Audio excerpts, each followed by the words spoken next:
guys, welcome back to my channel. Hope you all are fine. So today we are going to start a very new topic for all ISC board students. The topic is all about the composition. How to write composition, what are its types, and what are the skills to write the composition. So without wasting our time, let's go through with this topic. So guys, how to write a composition? Use these tips to improve your writing skills. So what is composition? Firstly we have to know कि what is composition. अगर हम किसी से पूछते हैं कि composition क्या होता है, so they reply कि an essay. ठीक है, कोई भी हम लोगों को एक descriptive type में नहीं बता सकता कि what is composition. तो if we are writing composition, firstly we have to know what is composition. So the word composition may mean different things in different circumstances. जो कंपोजिशन होता है that means different things in different composition different circumstances. कोई भी चीज़ या कोई भी action अकर होना in different circumstances different situations, उसको हम कंपोजिशन कहते हैं. ठीक है, कोई भी एक्शन को इलोबरेट करना, उसको एक्सप्लेन करना किसी भी अलग अलग सिचुएशन के अकॉर्डिंग, तो उसे हम कंपोजिशन कहते हैं. ठीक है, it could be personal narrative, a short work of fiction or prose, an essay, a dramatic work or a poem. वो पर्सनल भी हो सकता है, नरेटिव भी हो सकता है, short work, fiction type that means and science imaginary हो, रियल लाइफ में एग्जिस्ट ना करता हो. ठीक है, एक ऐसे टाइप हो सकता है, एक ड्रामेटिक पोएम या वर्क हो सकता है, या किसी भी टाइप का हो सकता है. Each of these works has its own sets of rule. सभी ऐसे को लिखने, सभी कंपोजिशन को लिखने का, अगर वो पर्सनल है, नरेटिव है, फिक्शन टाइप है, ड्रामेटिक है, सभी को लिखने का अपना अपना एक अलग रूल सेट होते हैं. ठीक है, नो योर पर्पस. क्या पर्पस होता है लिखने का. What type of composition is doing to be. किस टाइप का कंपोजिशन हम कर रहे हैं, पहले तो हमें ये पता होना चाहिए कि आखिर हम जो कंपोजिशन कर रहे हैं वो किस टाइप का है. डिस्क्रिप्टिव टाइप का है, नरेटिव टाइप का है, ड्रामेटिक टाइप का है, फिक्शन टाइप का है, इमेजनरी टाइप का है, या किस टाइप का है. ठीक है, make sure you understand the exceptions. आपको ये भी पता होना चाहिए कि आप उसके एक्सेप्शंस को आप अंडरस्टैंड कर पा रहे हैं कि क्या क्या उसके एक्सपेक्टेशंस है, क्या क्या उसके एक्सेप्शंस है, क्या क्या वो लेकर चल रहा है, क्या क्या उसके अगर हम बताएं तो क्या क्या एज्यूम करके चल रहे हैं, क्या क्या डिटर्मिनेंट्स हम लेके चल रहे हैं उसके. ठीक है, हमें ये सब कॉन्सेप्ट हमको क्लियर होना चाहिए माइंड में कि अगर हम कोई टॉपिक लिख रहे हैं तो वी हैव टू नो कि अगर हम ये लिखेंगे तो उसका क्या फीडबैक होने वाला है, या ये लिखेंगे तो उसका क्या एक्सेप्शन होने वाला है. ठीक है, तो ये माइंड हम अपने इस कॉन्सेप्ट को क्लियर करते हुए चलेंगे माइंड में. Typically, your teacher will provide you with an explanation and lecture on what you are right. ठीक है, अगर आपके टीचर जैसे कोई भी टॉपिक आपको दे रही है टीचर, तो वो आपको एक्सप्लेन करेंगी, वो लेक्चर आपको देंगे कि हाँ इस टॉपिक के क्या है, एक्चुअली में ये है क्या, ये टॉपिक अगर आप नहीं समझ पा रहे हैं. ठीक है, तो आपको एक बार टीचर ज़रूर बताती है कि हाँ ये लेक्चर किस बारे में है. तो पहले तो आपको वो चीज़ वो एक्सप्लेनेशन बहुत क्लियरली अपने माइंड में सेट करना है. Ask your instructor if you have question. अगर पहले तो बहुत केयरफुली आप रीड करिए उस कंपोजिशन के टॉपिक को, और अगर आपको कहीं कोई डाउट लग रहा है तो ask your instructor if you have any question. अगर आपके पास कोई क्वेश्चन है तो आप तुरंत, ठीक है, आप उनसे पूछिए. जो भी आपके सुपरवाइज़र है, कोई भी आप जो सुपरवाइज़ कर रहा है आपके पेपर को, या कोई भी जिन्होंने टॉपिक प्रोवाइड किया, आप उनसे अपनी क्वेरी को सॉल्व करवाइए, अपने क्वेश्चन को सॉल्व करवाइए. Now choose your topic. अब बारी आती है टॉपिक चूज़ करने की. ठीक है, decide what you will write about. आप डिसाइड करिए कि आप किसके बारे में लिख सकते हैं. आपको 5 टॉपिक मिलते हैं and you have to decide by your own कि किस टॉपिक पे आप खुद से लिख सकते हैं. Here are suggestion based on different types of composition. देखिए यहाँ पे कुछ डिफरेंट टाइप्स ऑफ कंपोजिशन के कुछ डिफरेंट मतलब सजेशन दिए गए हैं कि कितने टाइप्स के कंपोजिशन होते हैं और किस किस तरह के कंपोजिशन होते हैं. देखिए, पहले होता है essay. Practically every essay topic can be approach from multiple perspectives.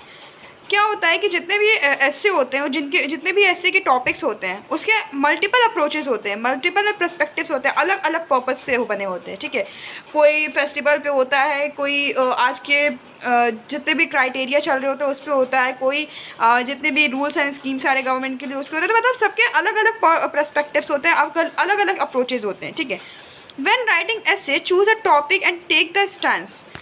आप कोई भी ऐसे अगर लिखने से पहले आप टॉपिक चूज़ करिए और टेक अ स्टांस. एक बार शॉर्टली आप सोचिए कि आप उसके बारे में क्या लिख सकते हैं. ठीक है, choose something that important to you. वो चूज़ कीजिए जो इम्पॉर्टेंट है, जो लगता है कि आपके लिए वो इम्पॉर्टेंट है. ठीक है, आप उस पर लिख सकते हैं. अगर आपको इम्पॉर्टेंट लग रहा है तो आप वो चूज़ कीजिए. In essay writing it is easier to write about what you believe इन.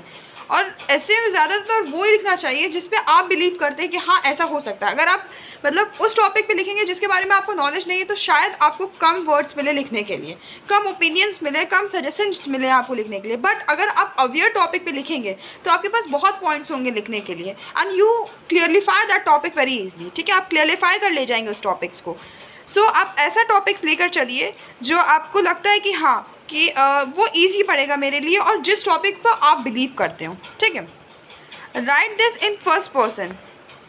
याद रखिएगा कि आप फर्स्ट पर्सन में लिखिएगा उस स्पीच को, मतलब उस ऐसे को, उस कंपोजिशन को आप फर्स्ट पर्सन के थ्रू लिखिएगा, लाइक यू आर टॉकिंग। ठीक है, आप ऐसे लिखिएगा कि जैसे कि आप बता रहे हैं वो चीज़, आप अपने ऊपर लेकर के जाइए, फर्स्ट पर्सन से समझ करके उसको कंपोजिशन को लिखिए कि मतलब वो आप अपनी खुद की कहानी सुना रहे हैं टू सेकंड पर्सन। और ऐसा लिख दिखाइएगा कि आप किसी सेकंड पर्सन से बात करें। दैट मीन्स अगर हम लिख रहे हैं तो लिखेंगे कि मेरे साथ ये हुआ, हम किसी और को अपनी ये कहानी सुना रहे हैं। ठीक है, a person you are speaking to. ठीक है, जैसे कि लाइक यू आर टॉकिंग, आप बोल रहे हैं, एंड सेकंड पर्सन जैसे you, a person who you are speaking to, और सेकंड पर्सन को सुना रहे, दैट मीन्स जो पर्सन आपकी बात सुन रहा है। पर्सनल नरेटिव क्या होता है? Personal narrative is a story about you. ठीक है, पर्सनल नरेटिव क्या होता है? एक ऐसे कंपोजिशन टाइप होता है जिसमें पर्सनल नरेटिव, दैट मीन्स नाम से ही पता चल रहा है पर्सनल नरेटिव, दैट मीन्स अपने बारे में आप कोई स्टोरी समझा रहे हैं किसी को। ठीक है, personal narrative is a story about you. Personal narrative एक स्टोरी होती है जो कि आपके ऊपर होती है। Choose something that made an impression on you. कुछ ऐसा चूज़ कीजिए जो आपके ऊपर इंप्रेशन डाले, दैट मीन्स आपको इलैबोरेट करे, आपको जस्टिफाई करे। नेगेटिव और पॉजिटिव, आपके माइंडसेट को क्लियर करें कि नेगेटिव और पॉजिटिव क्या है। ठीक है, it might be a vacation, a funny experience, कोई भी एक्सपीरियंस जो आपको जस्टिफाई कर, आप उसको जस्टिफाई कर ले जाए, उस सिनेरियो को आप एक्सप्लेन कर ले जाए, आप अपनी उस स्टोरी को बहुत अच्छे से क्लियरिफाई कर ले जाए। तो वो कोई भी हो सकता है, जैसे आपने वेकेशन कहीं स्पेंड किया, आप उसको कर सकते हैं। एक फ़नी एक्सपीरियंस आपने अपने फ्रेंड्स, अपने फैमिली, अपने टीचर्स, स्टूडेंट्स, किसी के साथ भी अगर कोई एक्सपीरियंस फ़नी किया है तो आप उसको शेयर कर सकते हैं। आप क्राइसिस, कोई भी क्राइसिस हुआ है, अ डेथ, कोई भी डेथ का कोई केस है, या डेंजरस फाइटिंग सिचुएशन, कोई भी एक ऐसा सिचुएशन जो आप, जिसकी स्टोरी आप काफ़ी अच्छे से नरेट कर सकते हैं, आप उसे चूज़ कीजिए। ठीक है, when writing papers that are personal narratives, write in first person.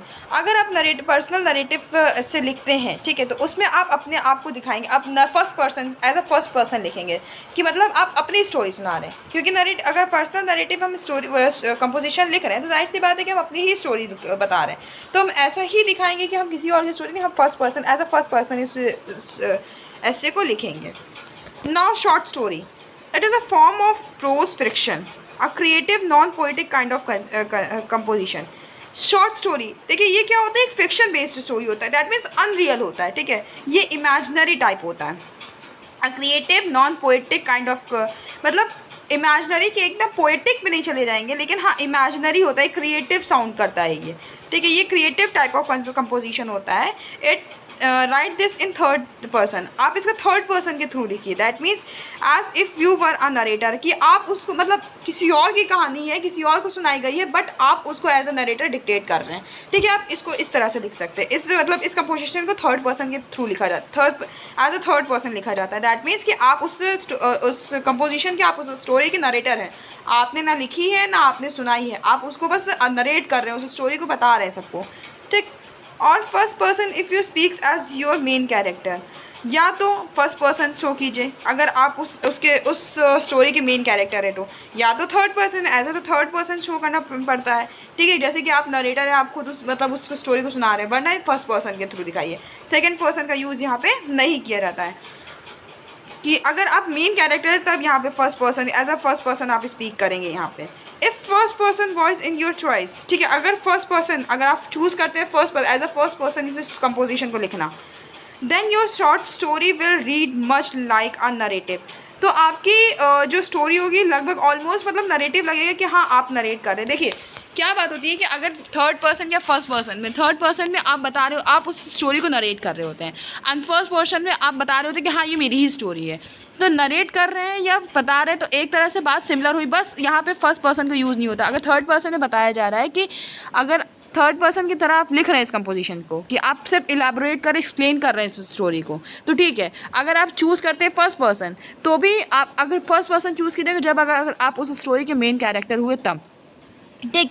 और काफ़ी हद तक अगर आप फर्स्ट पर्सन या थर्ड पर्सन चूज़ करते हैं फिर भी आप नरेटिव ही टोन करेंगे, दैट मीन्स कि आप एक्सप्लेन ही कर रहे हैं। अगर अपनी स्टोरी भी करेंगे तो एक्सप्लेन ही करेंगे, थर्ड पर्सन भी करेगा तो एक्सप्लेन ही करेगा।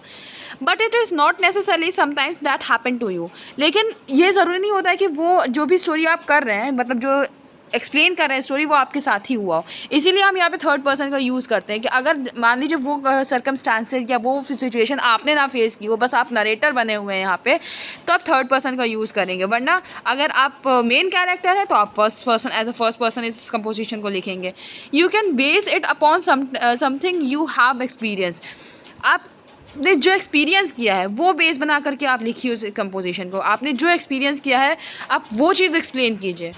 But you tell as a general story, लेकिन आपको as a general story, as a story ही आपको बताना है। आपने क्या एक्सपीरियंस किया, एक स्टोरी का फॉर्म देके आपको उसको डिस्क्राइब करना है। योर ऑप्शंस आर अनलिमिटेड, ठीक है, आपके पास बहुत सारे अनलिमिटेड ऑप्शंस होते हैं, but you have to select one of them, और आपको उसको जस्टिफाई करना होता है। आप जो भी लिख रहे हैं उसको जस्टिफाई करके लिखिए। You code right about any thing that exits in reality. आप जो भी लिखेंगे वो ऐसा लिखना चाहिए, वो ऐसा लिखिए कि वो लगे कि हाँ वो रियलिटी में एग्जिस्ट करता है, ठीक है। और made up your own world of for story. आप ऐसा बनाकर चलिए कि ऐसा मतलब सामने वाले को ये लगे कि हाँ आप खुद की एक अलग दुनिया बना रहे हैं स्टोरी की, ठीक है। मतलब इतना अच्छी इसको डिस्क्रिप्शन दीजिए, उतना अच्छा उसको डिस्क्राइब कीजिए, उतनी अच्छी अपने क्रिएटिविटी लाइए उसके अंदर, इतने अट्रैक्टिव बनाइए जिससे कि सामने वाले रीडर जो हो वो आपकी स्टोरी पढ़ के एकदम अट्रैक्ट हो जाए, ठीक है। तो ऐसी स्टोरी लिखनी चाहिए। Poetry is focused on sounds, celebrations, rhythms, patterns and descriptive languages.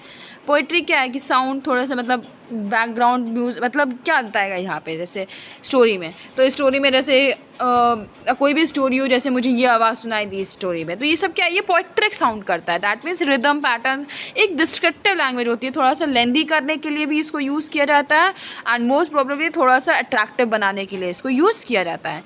It might be free verse, not instance written one on made rigid poet for likes, sonnets and haiku, very short Japanese poem. कुछ poems होती हैं उसको मतलब यहाँ पे poetic sound करने के लिए, यहाँ पे अट्रैक्टिव करने के लिए, थोड़ा क्रिएटिव बनाने के लिए अपनी कंपोजिशन को यहाँ पोइट्री यूज़ की जाती है। Play, right about what you know, ठीक है, यहाँ पे वो लिखिए जो आपको पता हो।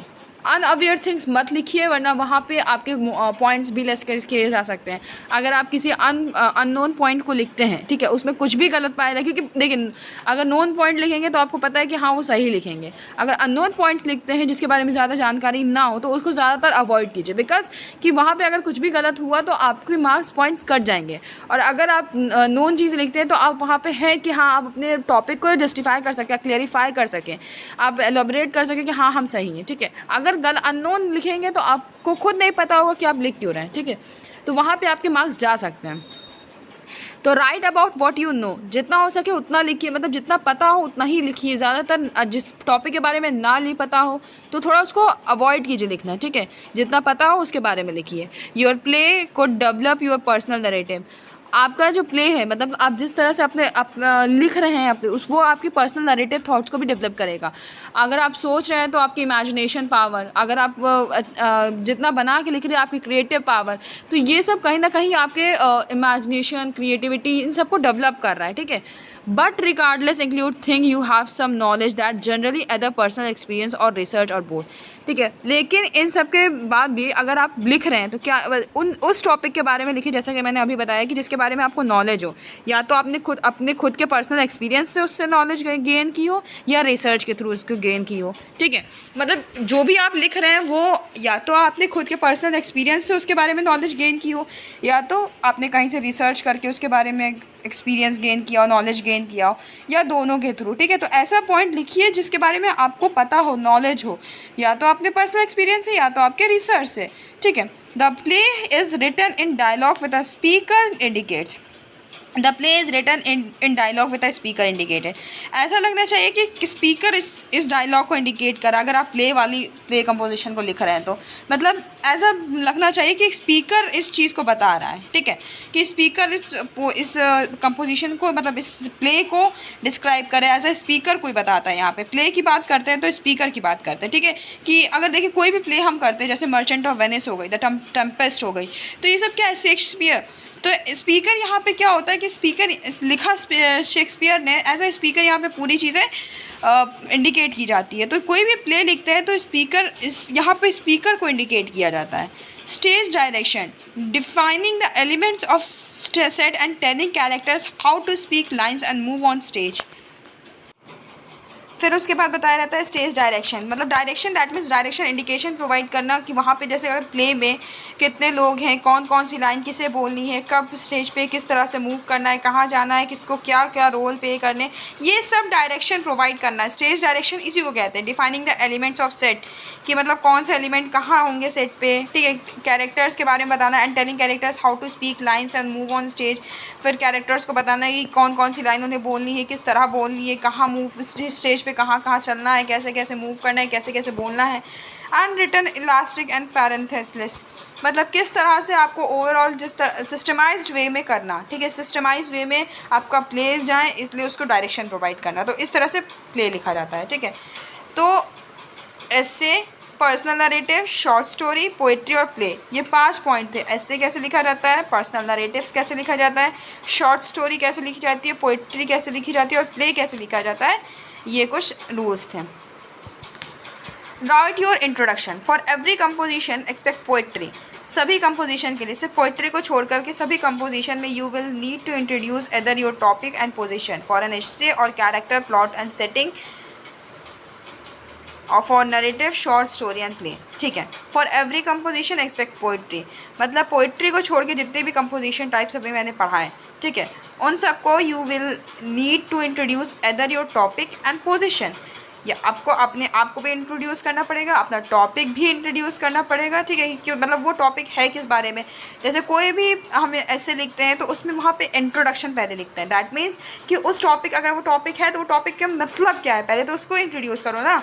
हम तो टॉपिक पूरा पढ़ लेंगे, लेकिन अगर वो टॉपिक का मतलब ही नहीं पता होगा तो how we know about that topic, ठीक है। तो पहले क्या होता है कि उस टॉपिक के बारे में इंट्रोडक्शन दिया जाता है। और कैरेक्टर्स, और उसके बाद अगर प्ले की बात हो रही है तो कैरेक्टर्स को प्लॉट किया जाता है, कैरेक्टर्स के इंट्रोडक्शन दिए जाते हैं, फिर सेटिंग का प्लॉट किया जाता है, सेटिंग्स की इंट्रोडक्शन दी जाती है। तो इस तरह से पहले इंट्रोडक्शन दिया जाता है। Develop body of your work, ऐसे में क्या होता है, to start off this writing process brainstorm a list of 10 points you want to make about your topic.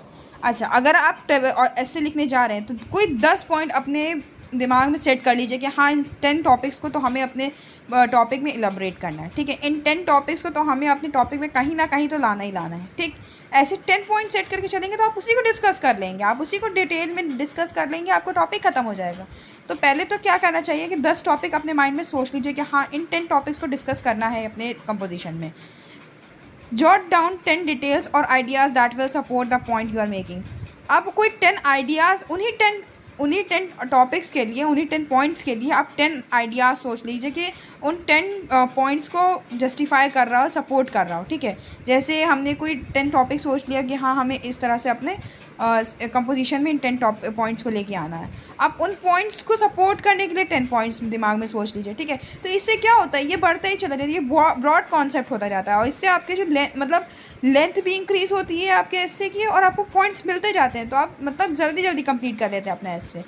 These may be facts, example, data, statistics, quotes for a source, just common sense ideas। तो ये सब चीज़ें आप लेकर चलेंगे तो कहीं ना कहीं आपके जो जैसे ये सब कुछ एग्जांपल्स दिए गए हैं, जैसे कि यहाँ पे एग्जांपल्स ले लो, ठीक है, कोई फैक्ट्स ले लो उन पॉइंट्स को सपोर्ट करने के लिए, कोई डाटा कलेक्ट कर लो उन 10 पॉइंट्स को सपोर्ट करने के, कोई स्टैटिक्स ले लो, कोई कोट्स ले लो, कोई सोर्स ले लो, ठीक है, मतलब या अपने खुद की कोई सेंस आइडियाज़ ले लो, या कुछ अपने व्यूज़ दिखा दो, ठीक है, कुछ अपने ओपिनियंस दिखा दो। तो ये सब जो कि उन 10 पॉइंट्स को सपोर्ट करते हो अगर, ठीक है, तो इससे क्या होगा, इससे आपके कंपोजिशन की लेंथ इंक्रीज़ होगी। Group 10 points into 3 groups. अब उन 10 पॉइंट्स को 3 ग्रुप्स में डिस्ट्रीब्यूट करिए। Organize your list of details into 3 categories upon similarity like the bicycle, ठीक है। These will supporting spokes of your topics. अब क्या होता है देखिए, पहला क्या आपका टॉपिक, मतलब आपका ऐसे चार चार स्टेंजा लेना चाहिए। कैसे? पहला तो इंट्रोडक्शन हो गया, ठीक है। अब इंट्रोडक्शन जब हो गया उसके बाद क्या करना चाहिए? इंट्रोडक्शन के बाद आपको दिमाग में आपको सोचना है कि 10 पॉइंट आप ले लीजिए, ठीक है। 10 पॉइंट्स अगर आपने अपने माइंडसेट में क्लियर कर लिया कि हाँ इन 10 पॉइंट्स को I have to discuss in my composition, तो आप उन 10 पॉइंट्स को, अब उन 10 पॉइंट्स को सपोर्ट करने के लिए आप 10 पॉइंट्स और सोच लीजिए। दैट मीन्स कि उस 10 पॉइंट्स को सपोर्ट करने के लिए कोई 10 आइडियाज़ ले लीजिए, अपने व्यूज़ कलेक्ट कर लीजिए, एग्जांपल्स शो कर दीजिए, ठीक है। इतना कर लीजिए। अब आप अपने टॉपिक्स को स्टार्ट कीजिए, ठीक। उसको 3 स्टांजा में डिवाइड कीजिए। पहले में थोड़ा एक्सप्लेन कीजिए, फिर सेकंड स्टांजा में, फिर थर्ड स्टांजा में। तो आपका ऐसे ऐसे करते एक इंट्रोडक्शन के और बाकी 3 स्टांजा, इस तरह से आपके 4 स्टांजा ऑफ ऐसे कंप्लीट हो जाते हैं, ठीक है। तो यहाँ पे बस इतना ही बोला गया है कि इसी तरह से आप अपने 10 पॉइंट्स को मतलब माइंडसेट में क्लियर करके चलिए। उसके बाद उस पर आइडियाज़ को सपोर्ट करने के लिए भी पॉइंट्स बनाइए। देन उसको तीन स्टांजा में डिवाइड कीजिए, मतलब थोड़ा फर्स्ट स्टांजा, सेकंड स्टांजा में, फिर थर्ड स्टांजा में, फोर्थ स्टांजा में एक्सप्लेन कीजिए, क्योंकि फर्स्ट स्टांजा में आपका इंट्रोडक्शन होगा। फिर लेबल 3 ग्रुप्स, ठीक है। The label will ultimately become the topic sentences for each paragraph of your एसे। अब तीनों ग्रुप्स को लेबल कीजिए, ठीक है। मतलब लेबल दैट मीन्स एक टॉपिक प्रोवाइड करिए कि अगर जैसे फर्स्ट में कोई आपने कोई पॉइंट लिया है, उसको सपोर्ट करने के लिए उसका व्यू ले रहे हैं। सेकेंड में पॉइंट में कोई दूसरा टॉपिक लीजिए, उसको सपोर्ट करने के लिए मतलब पॉइंट लीजिए, दैट मीन्स टॉपिक नहीं, पॉइंट लीजिए। उस पॉइंट को सपोर्ट करने के लिए अपने व्यूज़ रखिए। तो ऐसे लेबलिंग करते जाइए जिससे कि आपके पैराग्राफ मतलब आपकी बॉडी ऑफ पैराग्राफ भी मेंटेन होते जाए और आपका ऐसे भी लेंदी होता जाए, ठीक है। और आप इजीली लिख भी लेंगे, उसके टॉपिक्स भी कवर हो जाएंगे, पॉइंट्स जो आपने माइंडसेट में क्लियर किए वो भी क्लियर होते जाएंगे। द 3 और 4 details in each group will be supporting sentences. और जितने भी पॉइंट्स आप बनाते चल रहे हैं उनके सपोर्टिंग सेंटेंस को बहुत डिटेल में लिखिए, जिससे कि आपके जो कॉन्सेप्ट है वो क्लियर होते चले। Using outline you have meat of their ऐसे, जो भी कुछ कैचिंग वर्ड्स होते हैं उनमें आउटलाइन यूज़ कीजिए, ठीक है। कुछ कैचिंग वर्ड्स यूज़ कीजिए, कुछ कोट्स यूज़ कीजिए। Write your 3 paragraphs, write main point and detail to incomplete sentences. Main points लिखिए, कंप्लीट करिए अपने sentences. Main point that means कि ऐसे पॉइंट्स भी लिखिए जिससे कि आपके वो टॉपिक्स कंप्लीट हो जाएं, ठीक है। अधूरा मत छोड़िए, पूरा कंप्लीट करिए उस टॉपिक को। अगर आपने वो टॉपिक उस पॉइंट को उठाया है तो उस पॉइंट को कंप्लीट करते हुए चलिए। कोई भी इनकम्प्लीट टॉपिक पॉइंट मत छोड़िएगा। Remember to keep organise as follow outline, ठीक है। आउटलाइन करते चलिए मतलब, और ऑर्गेनाइज वे में। अगर आपने पहले अगेंस्ट में बताया, पहले फॉर्म में बताया, उसके बाद अगेंस्ट में बताइए, फिर उसके बाद बताइए। दैट मीन्स ऑर्गेनाइज में पहले आपने उसका यूज़ बता दिए, उसके बाद आपने उसके क्या बता ख़राबी बता दी, उसके बाद आप उसको बनाते कैसे। तो इस तरह से नहीं, पहले बनाते कैसे हैं, फिर उसकी ख़राबी क्या है, फिर उसकी अच्छाई क्या है, फिर उसकी ख़राबी क्या है। दैट मीन्स एक आपका ऑर्गेनाइज्ड वे होना चाहिए, ठीक है। एक सिस्टमैटिक वे होना चाहिए लिखने का। मतलब कहीं से भी उठा के कोई टॉपिक नहीं लिखना, आपको एक सिस्टमैटिक वे होना चाहिए लिखने का। This will form the body of an essay, और यहीं आपके बॉडी ऑफ एसे फॉर्म करता चला जाएगा। If you are required to make your essay 200 word longs, you should have to more enough already, ठीक है। अगर आपको 200 वर्ड और इंक्रीज़ करने हैं तो आपके पास और आइडियाज़ होने भी चाहिए। If you needs to be longer, make 3 points in 2 paragraph. और आपको लगता है कि आपको और थोड़ा बढ़ाना चाहिए तो 3 टॉपिक्स को, मतलब आपको लगता है कि आपके जो टॉपिक्स है वो ज़्यादा ही बड़ा हो गया, ठीक है। तो आप उन 3 टॉपिक्स को 2 पैराग्राफ में कंप्लीट कर दीजिए। तो आपका वहाँ पे लेंथीनेस भी कम हो जाएगी अगर आपको लगता है तो, वरना उसको इंक्रीज़ कर लीजिए, ठीक।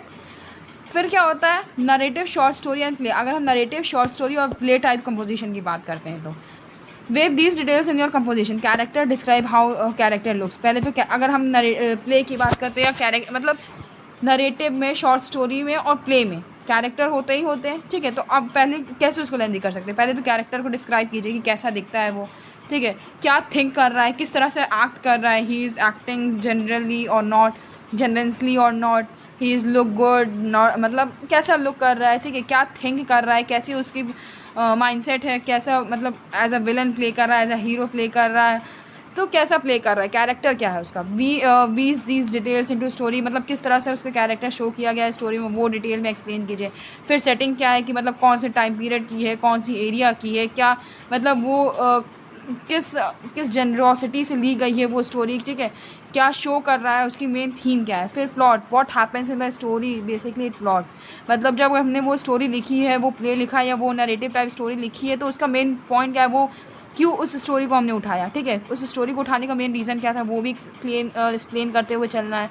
प्लॉट फॉर इज सीक्वेंस, ठीक है। सिचुएशन बतानी है कि कौन कौन सी सिचुएशन वहाँ हो रही है, थ्रिलिंग, सस्पेंस, ठीक। दैट मीन्स इसको भी हमको एक्सप्लेन करते हुए चलना है। This is what happening the story opens, कैसे हमारी स्टोरी जो है वो ओपन होती है। डिटेल ऑफ प्रॉब्लम, सारी प्रॉब्लम्स डिटेलली हमको एक्सप्लेन करनी है। Every story centres around main problem, ठीक है। मेन प्रॉब्लम क्या हो, मतलब सारी स्टोरी में मेन प्रॉब्लम क्या है, ठीक है। मेन थ्रिलिंग क्या है, मेन मतलब जो मेन है उस पूरे स्टोरी नरेटिव में, स्टोरी में या प्ले में, उसको एक्सप्लेन करना है। इन लिटरेचर कॉल्ड कॉन्फ्लिक्ट, जिसे कॉन्फ्लिक्ट कहते हैं, ठीक है। पूरे इस जैसे अगर इसमें कॉन्फ्लिक्ट हुआ तो उस कॉन्फ्लिक्ट का मेन प्रॉब्लम क्या है, क्यों अराइज हुआ, क्या रीज़न था, तो ये सब हमें एक्सप्लेन करना चाहिए। तो इससे हमारी थोड़ी सी जो कंपोजिशन है वो नरेटिव लगेगा, डिटेल्स उसकी पूरी होंगी एंड लेंदी भी होगा, प्लस ऐसे ही लिखा भी जाता है कंपोजिशन। थर्ड होगा आपका कंक्लूजन। अब मेन आता है कंक्लूजन, कैसे, how to conclude your composition, the simply wraps up what you have said in the your composition. अब कैसे wraps up, that means end कर रहे हैं यहाँ पे। अब अगर हम बाइंड अप कर रहे हैं, एंड कर रहे हैं अपनी कंपोजिशन की, जो भी हमने कंपोजिशन में कहा है उसको अब कैसे ख़त्म करना है, ठीक है। इट कैन बी बेसिकली री स्टेट वॉट टू से इन योर इंट्रोडक्शन। थोड़ा बहुत आप इंट्रोडक्शन से अपने ले सकते हैं, ठीक है। If your composition is longer you can sum up your main points, ठीक है। अगर आपका कंपोजिशन बहुत लंबा हुआ जा रहा है तो आप क्या कर सकते हैं, मेन पॉइंट्स को छोड़ के कुछ आप हटा भी सकते हैं, ठीक है। सिर्फ आप अपने मेन पॉइंट्स को शो कर सकते हैं। Try to phrase a little differently so it not be sound repetitive.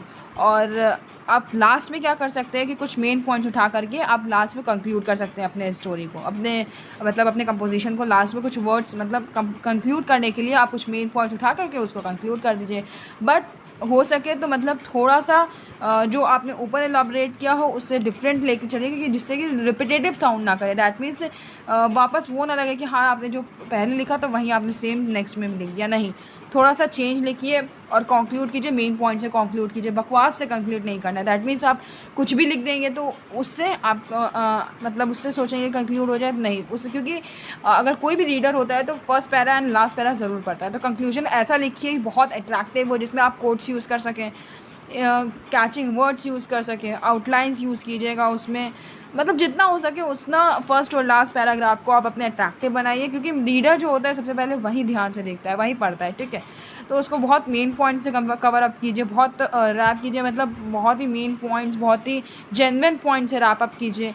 और डिफरेंट लिखिएगा कि मतलब रिपीटेटिव साउंड ना करे, मतलब सेम मत लिखिएगा, ठीक है। एक ही बात को 10 बार लिखना नहीं, वैसा नहीं करना है आपको। अलग अलग पॉइंट्स एलिब्रेट करने हैं, एक भी चीज़ को डबल बार नहीं लिखनी है। Use power, this is one writing techniques out there, that means अपना पावर यहाँ पे क्या है देखिए, plan, organize, write components, now you will finish, edit and revise. अपने पावर सेंस को लेकर चलिए, कोई भी ऐसे या कोई भी काम आप करिए। देखिए पावर की ज़रूरत हर जगह पड़ती है। पावर यहाँ पे पावर का मतलब पता है क्या होता है, पावर दैट मीन्स पावर का पी प्लान करके चलना, ओ यानी ऑर्गेनाइज करके चलना, डब्लू मतलब राइट कंपोनेंट्स, जो आपने सोचा है उसको लिखिए भी, सिर्फ सोचने से काम नहीं चल रहा है, वहाँ पे लिखना भी है आपको। ई, नाउ यू विल फिनिश, अगर आपने फिनिश कर लिया तो ई दैट मीन्स एडिट, जो जो गलती आप एडिट कीजिए, दैट मीन्स जो जो गलती रहेगा ये आप उसको सुधारिए। और उसके बाद आर यानी रिवाइज कीजिए। अगर आप ये सब करके चलते हैं, you will do this every type of writing, her writing के टाइप पे आपको ये काम करना चाहिए। Read your work, look for spelling, grammar and content problem. फिर से पढ़िए, देखिए अपने काम को, अपने पूरे वर्क को आप रीड कीजिए, दैट मीन्स रिवाइज कीजिए, फिर से स्पेलिंग्स देखिए, ग्रामर देखिए, कंटेंट प्रॉब्लम देखिए, हर चीज़ को एक बार फिर से देखिए, ठीक है। Every good piece of writing goes through 2 और मोर रिविजन। कोई भी एक अच्छा पीस अगर आप शो करना चाह रहे हैं किसी भी को, ठीक है, अगर कोई भी एक अच्छी राइटिंग स्पीच अगर आप शो करना चाह रहे हैं तो आपको उसको 2-3 बार रिवाइज़ करना पड़ेगा, ठीक है। कोई भी गुड पीस बिना रिवीजन के, क्योंकि अगर आपको उस पर स्पेलिंग्स मिस्टेक हो गई या ग्रामेटिकल मिस्टेक्स हो गई या कंटेंट एरर्स हो गई, कुछ भी एरर हो गई उसमें, ठीक है, तो वो आपका गुड पीस नहीं कहलाएगा, ठीक है। अगर आपको किसी भी अपने आर्ट को अगर गुड पीस दिखाना है तो आपको 2-3 बार उसको रिवाइज़ करना है, फिर रीराइट योर फाइनल कॉपी, उसके बाद अपनी एक फाइनल कॉपी दिखानी है। Never underestimate your skill, writing skill. और अपने राइटिंग मतलब आपको ये नहीं समझ, नहीं मैं नहीं कर पाऊँगा, मुझ में ये काबिलियत नहीं है कि आई कैन नॉट राइट, ठीक है, आप लिख सकते हैं। Why you can not right, you can write, आप ये सोच के चलिए ना कि हाँ आप लिख सकते हैं, ठीक है। तो never underestimate your writing skill, अपने राइटिंग स्किल को अंडर एस्टिमेट नहीं करना चाहिए। Write is an art in word, लेकिन writing is an art in words, मतलब राइटिंग क्या है, आर्ट है, कला है वर्ड्स की। You have to understand that concept. Everyone has a, कोई देखिए कोई भी काम अगर आप as a responsibility, as a enforcement से करके चलेंगे ना तो वो काम नहीं होगा। हाँ, आप सोचिए कि एज एन आर्ट अगर आप खुद से लिखना चाहेंगे ना, आप खुद से सोच के कोई भी चीज़ अपने फीलिंग के साथ लिखेंगे ना तो आप बहुत अच्छा कर ले जाएंगे। तो इसलिए never underestimate your power, your skills, your thoughts, opinions, yourself, even yourself, never underestimate yourself, ठीक है। तो आप you can do it, why you think you can not, you can यार, you can. So write is an art in words, everyone has an composition और many lock within, ठीक है। सब ने कंपोजिशन लिखा है और काफ़ी ने उसमें अवार्ड भी ग्रेड, ठीक है, अवार्ड भी पाए हैं, काफ़ी ने, मतलब काफ़ी लोग उसमें अवार्ड भी पाते हैं। तो आप क्यों नहीं कर सकते यार, आप कर सकते हैं। और मैनी लॉक्ड विद इन, ठीक है, काफ़ी ने लिखा और काफ़ियों ने लिख करके अपने पास तक रख लिया, ठीक। काफ़ियों ने अपने अपने कंपोजिशन को दूसरों तक पहुंचाया और काफ़ियों ने लिख कर भी अपने पास ही तक रख लिया, अपने तक सीमित कर लिया उसको, किसी और को दिखाने की उनके पास हिम्मत ही नहीं हुई।